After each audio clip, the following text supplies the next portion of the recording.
Salut à tous, bienvenue sur Actu MMA pour un nouveau podcast. Aujourd'hui avec Anthony, on va parler de Khamzat Chimaev qui est un tournant décisif dans sa carrière. C'est parti.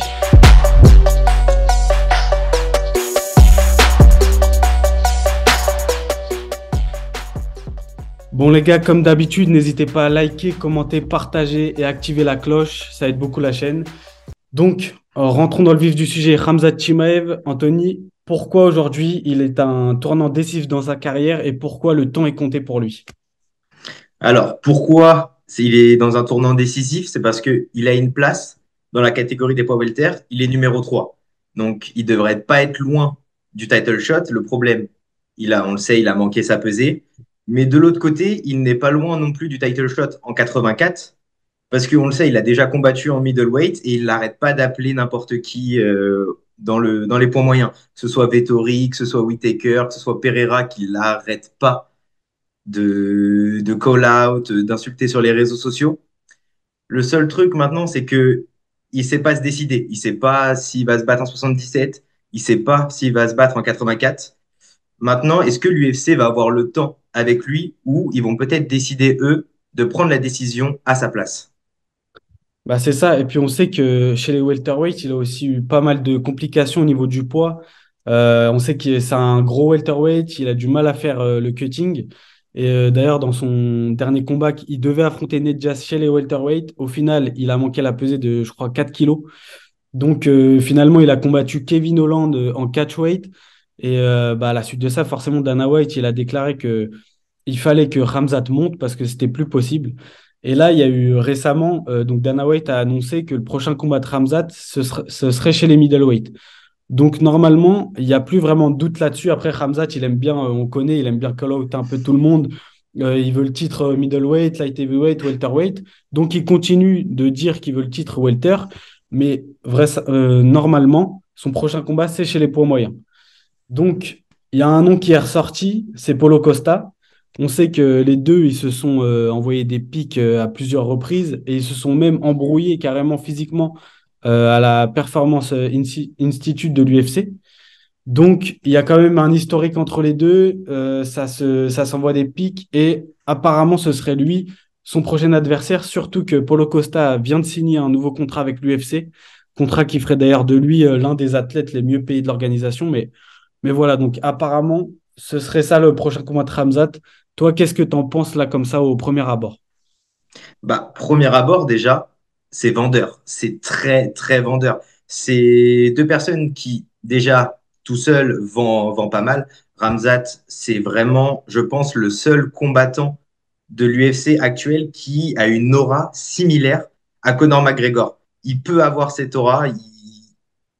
C'est un mec qui attire tellement les foules, que ce soit par sa façon de combattre ou par sa personnalité.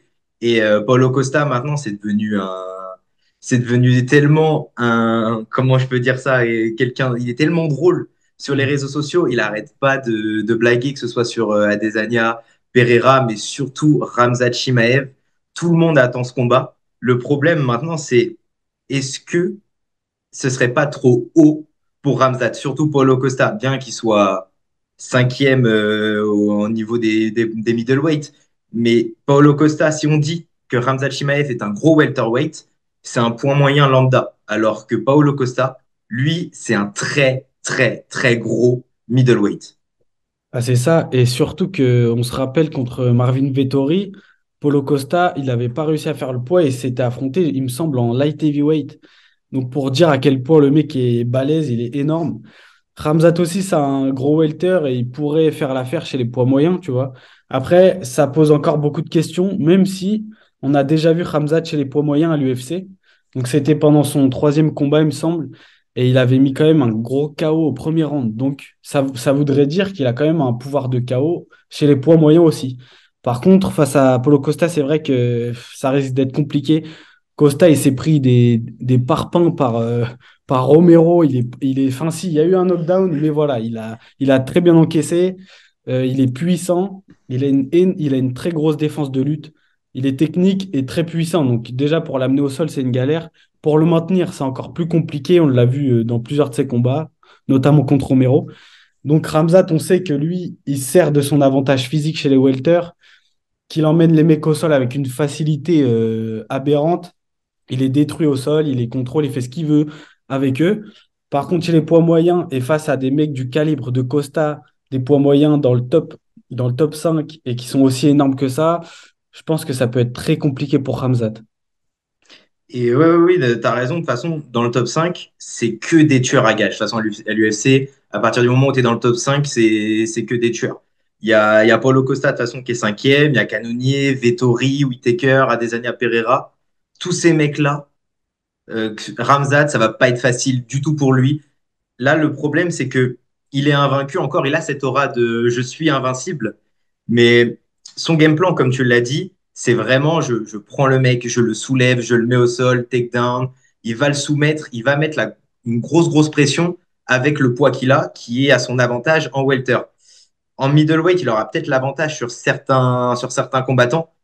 Mais là, que ce soit sur Paolo Costa, sur bien Cannonier ou Vettori, qu'il a lui-même appelé, je vois très mal Ramzat s'amuser aussi facilement avec ces mecs-là. Surtout que Paolo Costa, comme tu l'as dit, il a pris des parpaings énormes par Romero, il en a pris par Vettori, il perd à la décision, mais pendant tout le combat, il fait que prendre des coups et il reste debout. Et le seul problème peut-être, enfin l'un des problèmes qu'aura Ramzat avec Paolo Costa, c'est que Paolo Costa s'est déjà fait amener au sol mais pas par des lutteurs. Il a combattu Yoel Romero et Yoel Romero n'a jamais réussi à l'emmener au sol parce qu'il s'attendait à ce que Yoel Romero l'emmène au sol. Alors que dans les autres combats, il s'est fait amener une ou deux fois au sol, mais ce n'était pas des lutteurs. Donc, avec un mec qui a un game plan comme Ramzat, je vois très, très difficile, très, très difficilement emmener Paulo Costa au sol et surtout aller le soumettre et être aussi facile que Ramzat a pu le faire contre Kevin Holland récemment, en fait. Et puis, il y a autre chose qui est assez inquiétant, je trouve, c'est qu'on sait que Khamzat, à l'UFC notamment, il a fini tous ses combats premier round, il me semble, ou deuxième. Mais voilà, c'était toujours très rapide et le mec était toujours très dominant, tu vois, à la manière d'un Khabib. Mais la seule fois où on l'a vu un peu comment dire, prendre dans ses ressources, etc., et aller plus loin dans le combat, notamment au troisième round face à Gilbert Burns, il était quand même bien dans le dur, dans le mal. Il avait un gros déficit de cardio. Et on sait aussi que pendant la période du Covid, il a eu le Covid et il a eu des grosses complications avec le Covid. Ça l'a d'ailleurs freiné, ça a mis une pause à sa carrière. Et je crois qu'il a toujours, même après ça, il avait comment dire, des résidus du Covid, en fait, et ça a impacté son cardio. Et moi, je trouve que Khamzat, au niveau du cardio, on l'a vu assez bancal quand même. Face à un Paulo Costa, je pense que s'il y a un combat entre les deux, à mon avis, ce sera une guerre. Ce sera un combat à haute intensité. Et il peut vite s'épuiser aussi, tu vois. Donc, si le combat dure, si c'est un main event 5 rounds, ça peut être compliqué. S'il baisse en intensité, etc., face à un Costa, on l'a déjà vu aussi. Bon, lui, c'est pareil, c'est pas non plus le mec qui a le meilleur cardio de l'UFC, mais il tient la route quand même à chaque fois, tu vois. Bon, si on se fie quand même à au dernier combat de Paulo Costa contre Luke Rockhold, c'est pareil, il était bien dans le dur aussi à la fin. Mais voilà, je trouve que c'est assez inquiétant, surtout que Ramzat, pour monter chez les poids moyens, il a pris du poids. Donc il aura une carrure différente, il sera sûrement plus volumineux. Et qui dit plus volumineux, plus de muscles, et donc potentiellement encore moins de cardio. Donc ça, c'est aussi une question inquiétante pour lui. Bah, effectivement, oui, il y a cette question-là du cutting que peut avoir Ramzat Chimaev. C'est en fait contre Gilbert Burns, son combat, en fait, c'est peut-être l'un des combats où il était le moins physique. Il n'était pas énorme contre Gilbert Burns et on l'a vu dès le deuxième round, il a commencé à en pâtir et il est vraiment passé pas loin de prendre un KO. En fait, il a pris plusieurs knockdowns dans ce combat alors qu'il n'en avait jamais pris. Il a pris un nombre incalculable de coups alors qu'il n'en avait jamais pris à l'UFC. Enfin, pas énormément, pas autant dans un seul combat. Et peut-être qu'il aura plus d'énergie à dépenser en middleweight, mais c'est vrai que on a toujours ce sentiment, surtout que depuis qu'il a combattu Burns, ce sentiment de Ramzat.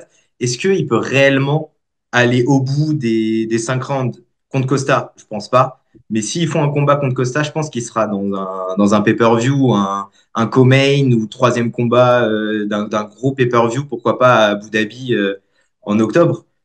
Mais même si Costa a quand même l'habitude d'avoir des guerres, il a du mal à faire le cutting, mais il va au bout des 5 rounds. Même s'il a du mal, il va au bout et il va jamais lâcher. Et faire ce combat-là en 3 rounds, ça promet une guerre énorme entre des mecs les plus imposants de leur division. C'est ça, ouais.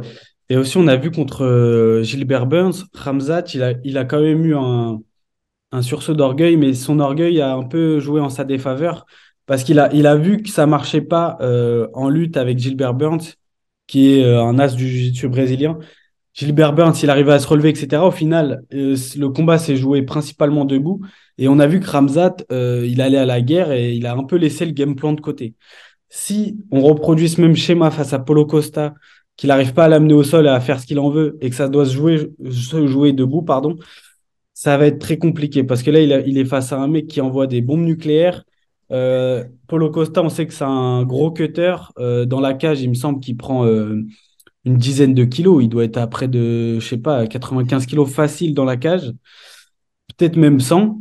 Et donc, je pense que debout, ça peut être très compliqué parce que si ça s'envoie des frappes et que c'est celui qui reste debout, je donnerais peut-être l'avantage à Costa finalement. Donc, c'est compliqué, match-up compliqué pour Khamzat quand même, quoi. Et on sait aussi qu'il y avait un autre gars des middleweight dans la liste, c'est le numéro 1, Robert Whittaker. Non, numéro 2 du coup, parce que Adesanya n'est plus champion. Mais du coup, apparemment, l'UFC privilégierait un combat face à Costa.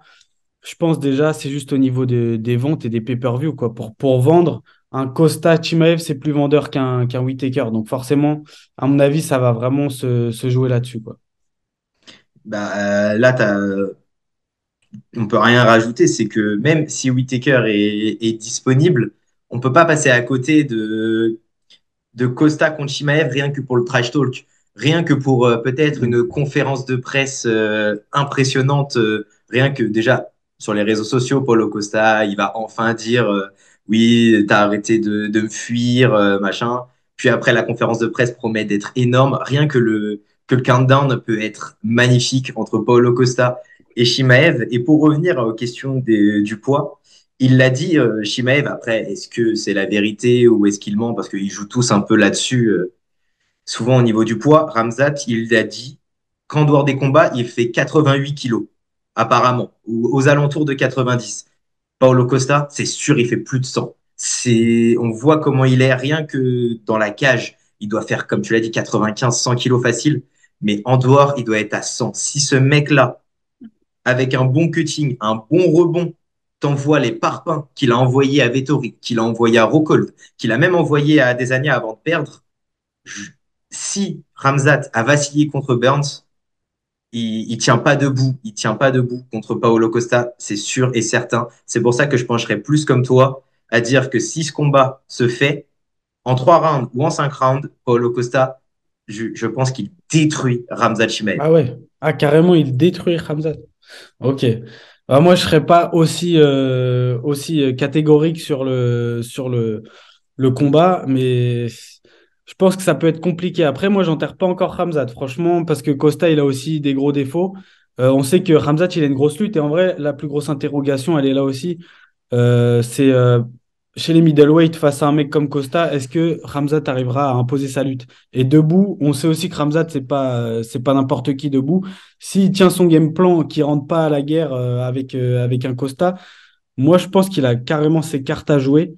Et si jamais il arrive à battre Costa, qui est numéro 5, je pense que là, il a perdu quand même beaucoup de temps avec le Covid, là, la perte de poids, la question sur les catégories. Il a perdu beaucoup de temps, l'UFC le sait. Et donc, je pense que s'il bat Costa, c'est pas impossible que derrière, il accroche un title shot face aux champions de la catégorie. Donc, soit Pereira, soit Adesanya. C'est vraiment pas impossible. Donc, il a quand même des grosses cartes à jouer ici. Donc, franchement, c'est très intéressant pour lui et c'est pour ça que c'est le tournant décisif parce que là, il a perdu trop de temps. Donc, il faut se décider, quoi. Non, mais je suis complètement d'accord avec toi, hein. Ça reste un combat de MMA. sur un mauvais coup, sur un point, il peut être connecté et il peut finir. Après, je reste quand même dans ma position où je me dis que je vois mal vraiment Paulo Costa se faire bouger, se faire tirer. Il peut pas s'amuser avec Paulo Costa comme il a pu le faire en welter. Après, chacun sa décision. Je mettrais plutôt un Costa. Et c'est sûr, si jamais il bat Paulo Costa, avec les ventes de pay-per-view que ça va faire, la hype Shimaev qui va remonter d'un coup d'un seul, c'est sûr pour moi, le title shot, il est assuré. Et après, à voir si ça sera Adesanya ou Pereira, mais le title shot est assuré au moins en middleweight. C'est sûr et certain. Mm. Il est vraiment, comme on n'arrête pas de le préciser, il est vraiment à un tournant décisif. Le prochain combat, en middleweight, il doit le gagner. C'est ça, ouais. Et surtout qu'avec le champion actuel, Alex Pereira, Khamzat, il a appelé je sais pas combien de fois Alex Pereira pour combattre. Donc il y a aussi une petite guéguerre entre eux. Donc si jamais Alex Pereira bat Adesanya et que c'est toujours le champion et que Khamzat venait à battre Paulo Costa, je pense que l'UFC, ils vont pas se poser de questions, ils vont organiser le combat direct. Donc ce sera incroyable. Mais en tout cas, je pense qu'on aura très vite des réponses. Là, Paulo Costa, il a signé un nouveau contrat de 4 combats avec l'UFC. Donc, lui, c'est bon, il est déter pour combattre. Khamzat, là, faut que ça se décide. Et je pense que dans les semaines à venir, on aura une réponse. Donc voilà, en tout cas, on verra ça. Je pense qu'on a fait le tour. On a fait le Nous, tour. c'est ça. Donc nous, bah, on se dit à bientôt pour un prochain podcast. Et puis voilà, hein, les gars. Ciao.